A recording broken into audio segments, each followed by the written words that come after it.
Hai sahabat bidan, hari ini kita akan bahas soal-soal kebidanan untuk persiapan ujian CPNS dan P3K kebidanan ya.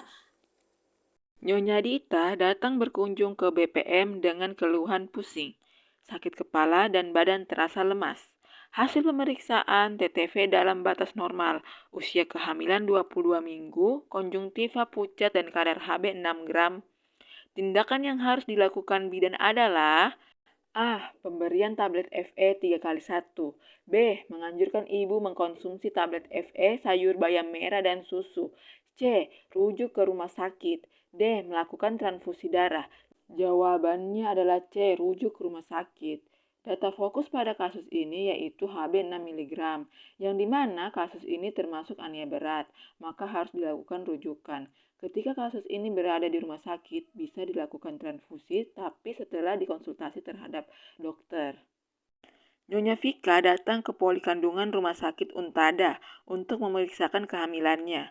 Mengatakan pada bidan ini hamil yang kedua, pernah keguguran 1 kali, dan keluhan sekarang merasa pusing.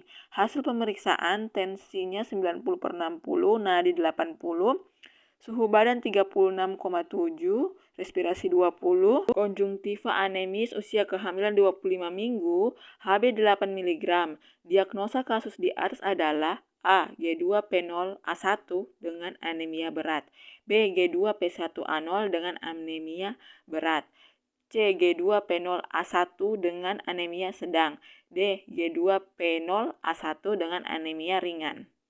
Jawabannya adalah C. G2P0A1 dengan anemia sedang. Data fokus di sini ibu mengatakan pada bidan ini hamil yang kedua, pernah keguguran 1 kali dan Hb 8. Klasifikasi anemia berdasarkan kadar hemoglobin. 1. Anemia ringan, kadar Hb-nya itu 9-10. Kedua, anemia sedang, kadar Hb-nya itu 7-8 mg. Yang ketiga itu anemia berat, kadar Hb-nya kurang dari 7 mg. Nyonya Rita datang ke Pustu X mengatakan sakit perut tembus belakang. Bidan melakukan pemeriksaan TTV dalam batas normal, VT pembukaan 3 cm, ketuban positif, kepala hot 1. DJJ-nya 140 kali per menit, HIS 3 kali per menit, lamanya 30 detik. Asuhan apa yang harus diberikan pada Nyonya Rita? A. Menganjurkan keluarga menemani proses persalinan Ibu Rita. B. Menganjurkan ibu untuk berjalan-jalan. C. Melakukan pemasangan infus. D. Menganjurkan ibu tirabarin dan miring ke kiri. Jawabannya B. Menganjurkan ibu untuk berjalan-jalan agar mempercepat penurunan kepala bayi. Opsi B yang paling tepat. Data fokus pada kasus ini, VT pembukaan 3 cm, ketuban positif, dan DJJ 140 kali per menit, jadi masih normal ya. Pasien masih dalam fase kala 1.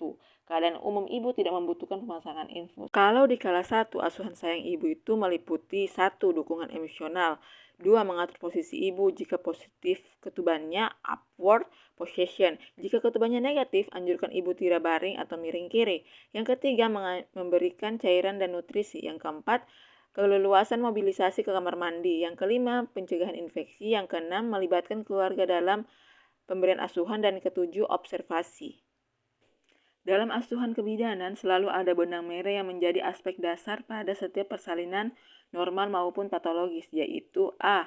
Keputusan klinik, perencanaan persalinan, observasi tindakan, rekam medik. B. Keputusan klinik, perencanaan persalinan, observasi tindakan, pencegahan infeksi, dan rujukan. C. Keputusan klinik, asuhan sayang ibu dan sayang bayi, pencegahan infeksi, rekam medik, asuhan persalinan, dan rujukan.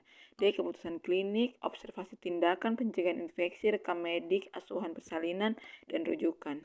Jawabannya adalah B. Keputusan klinik, asuhan sayang ibu dan sayang bayi, pencegahan infeksi, rekam medik, asuhan persalinan, dan rujukan. Nah, itu adalah 5 benang merah yang selalu menjadi aspek dasar dalam asuhan persalinan.